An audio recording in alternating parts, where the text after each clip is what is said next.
राधे राधे। आज की कहानी काल पिशाच की होने वाली है। काल पिशाच?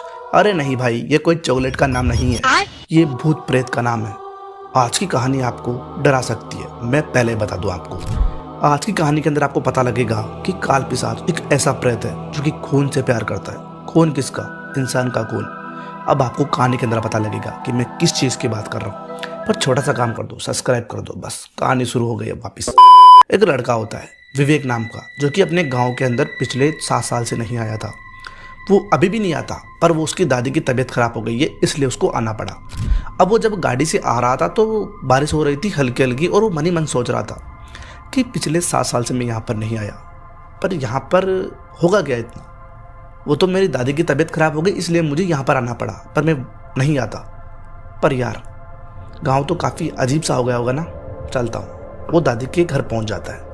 जब वहाँ पर गया तो दादी बिस्तर पर लेटी हुई थी। दादी की बिल्कुल भी क्षमता नहीं थी कि उठकर बात कर सके।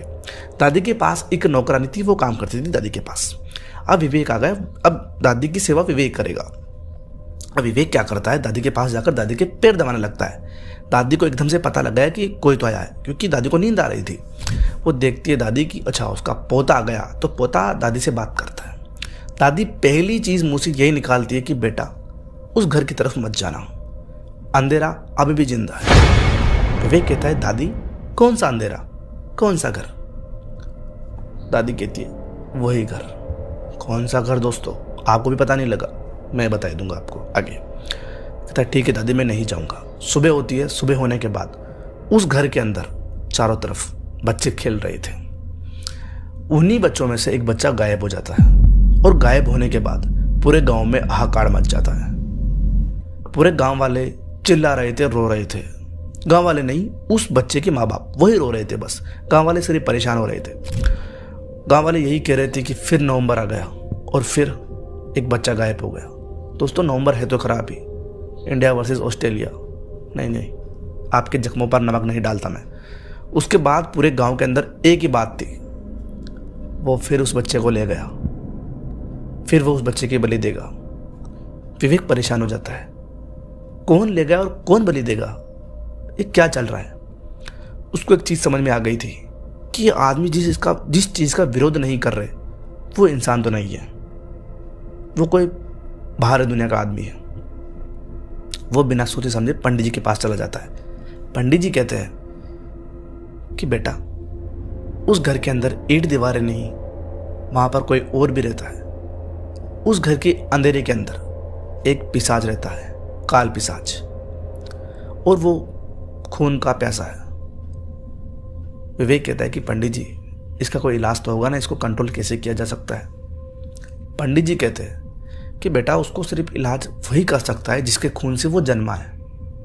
और बेटा एक चीज बताऊं, तेरे मामा उसका पहला शिकार थे। यानी कि वो अगर किसी के बस में आएगा या किसी के कैद में आएगा तो वो तेरे खून से आएगा या तुम्हारे परिवार के खून से आएगा? विवेक कहता है कि ठीक है पंडित जी।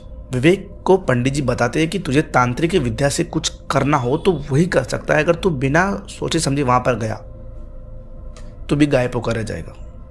तो वो एक पंडित जी के कहने पर वो एक तांत्रिक से मिलता है।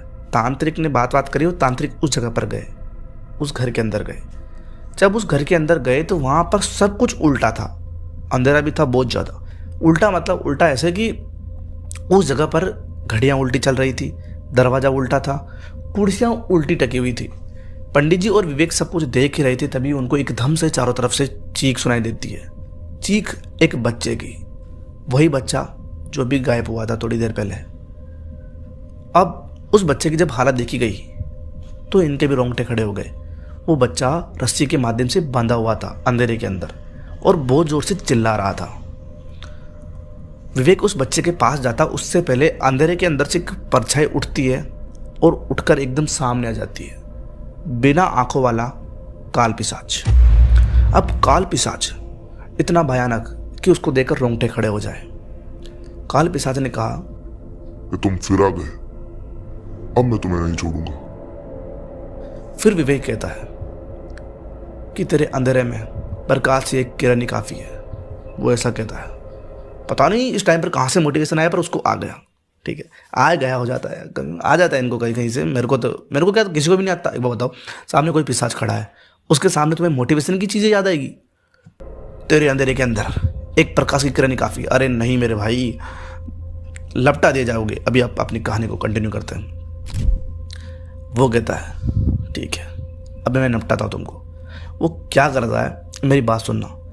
जो तांत्रिक होता है वो यही कहता है कि विवेक एक काम कर, तुझे तेरे हाथ के अंदर चाकू लगाना होगा मेरे भाई। चाकू समझ रहे हो? चाकू लगाना होगा। उसके बाद चाकू के माध्यम से तुझे तेरे खून को इस घर के अंदर बिखेरना होगा। क्योंकि एक बात सुनना, अगर तूने ऐसा नहीं किया तो तुझे ये मार देगा, और हाँ, वश में भी तू ही कर सकता है इसको। अब वो पिशाच उसकी तरफ आने वाला होता है, क्योंकि वो उसका खून का पैसा था, वो खून की बलि लेता था। एक तो उसको नवंबर के अंदर लेनी है, और अगर कोई जानबूझ कर आए तो उसके दोनों हाथ खाली है, बस कर देगा शिकार। उसने कहा पंडित जी नहीं, तांत्रिक जी देखो, इज्जत कितनी है तांत्रिक के लिए भी। तांत्रिक नहीं, इज्जत होनी चाहिए। तांत्रिक बहुत अच्छे भी होते हैं, बहुत बुरे भी होते हैं, पर अच्छे अधिकतर होते हैं। तो उसने कहा कि विवेक जल्दी चाकू मार हाथ में, और खून बिखेर परस्पर। तांत्रिक के कहने पर उसने विवेक ने हाथ में कट लगाया चाकू से, और खून बिखेर दिया। चारों तरफ उस काल पिशाच की इतनी जोर की चीख सुनाई दी कि मेरे घर तक भी आई थी वो चीख। मुझे पता था, पर मुझे सोचा कि कोई कुत्ता भौंक रहा होगा, इसलिए। उसके बाद क्या होता है, वो चीखता है, और चीखने मतलब जब वो चीख रहा था तभी तांत्रिक ने अपने मंत्र स्टार्ट करे, और मंत्र के माध्यम से वो घर जलने लगा। घर जलते जलते पूरा राख में बदल गया, और उस बच्चे को भी बचा लिया गया। किस बच्चे को? उस बच्चे का थोड़ा सा खून निकाला था, अभी उसने पूरा उसको मारा नहीं था, तो उसको बचा लिया गया, और उसको ट्रीटमेंट के लिए हॉस्पिटल में बचा गया उस बच्चे को।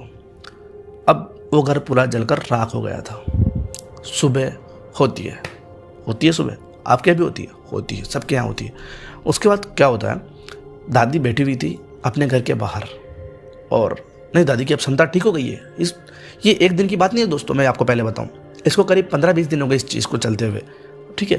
तो दादी की थोड़ी बहुत तबीयत ठीक हो गई थी, और वो बाहर बैठने लायक हो गई थी। तो वो अपनी छत पर से बाहर देख रही थी, और छत पे ऊपर रूम था छत पे यार, तो वहीं बैठ उसकी ऊपर ही सेवा होती थी दादी की, ऊपर रहते थे वो। तो अपनी बालकनी में सामने बैठे हुए थे। दादी की बालकनी से सामने वो घर आराम से दिखता था। आसपास बच्चे खेल रहे थे। गांव के अंदर पूरा खुशियों का माहौल था। सबको लग रहा था कि अब काल पिशाच खत्म हो चुका है। दादी ने उस राख के अंदर देखा कि 2 आंखें चमक रही है।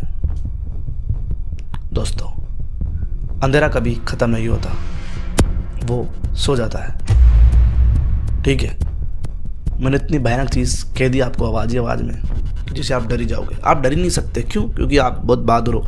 आपने धीरे धीरे करके मेरे चैनल के ऊपर 4000 ऑलमोस्ट होने वाले सब्सक्राइबर। आप लोगों की भी हिम्मत है यार कि आप लोगों ने 4000 करवा दिए, आपकी भी और मेरी भी। क्योंकि दोस्तों, मैं सच बताऊं, मैंने काफ़ी ज़्यादा चैनल बना चुका हूँ। मैंने व्लॉगिंग कर ली, मैंने टेक कर ली, मतलब यूट्यूबर बना दिया लोगों को, ठीक है। वो बताते हैं ना कि, कहते हैं ना वो कि इतने दिन में आपके इतने सब्सक्राइबर हो जाएंगे। मैंने ये फील्ड भी कर लिया, एंटरटेनमेंट वो भी कर लिया, इधर से व्लॉगिंग मैंने आपको बता ही दिया, ये कर लिया, वाइन्स बना ली, सब कुछ कर लिया, कुछ भी हाथ नहीं लगा, कुछ भी, लिटरली कुछ भी हाथ नहीं लगा। पर हॉरर के अंदर मेरे को सब कुछ हाथ लग चुका है। पहले मेरा सपना था कि 1000 सब्सक्राइबर हो गए, 2000 हो गए। किसी भी टाइम मेरे किसी भी वीडियो वायरल हो सकती है, पहली बात तो ये। और किसी भी टाइम रातों रात में आप स्टार बन सकता हूँ, तो फिर अपन अलग फीलिंग में रहेंगे, ठीक है। कहानी कैसी है, अच्छी लगी हो ना? अच्छी लगी हो तो वीडियो को लाइक करना, नहीं करना आपको है, लाइक तो करना पड़ेगा, ठीक है। कर दिया, ठीक है। सब्सक्राइब कर दो। मिलता हूँ आपसे अगली कहानी में। Bye bye.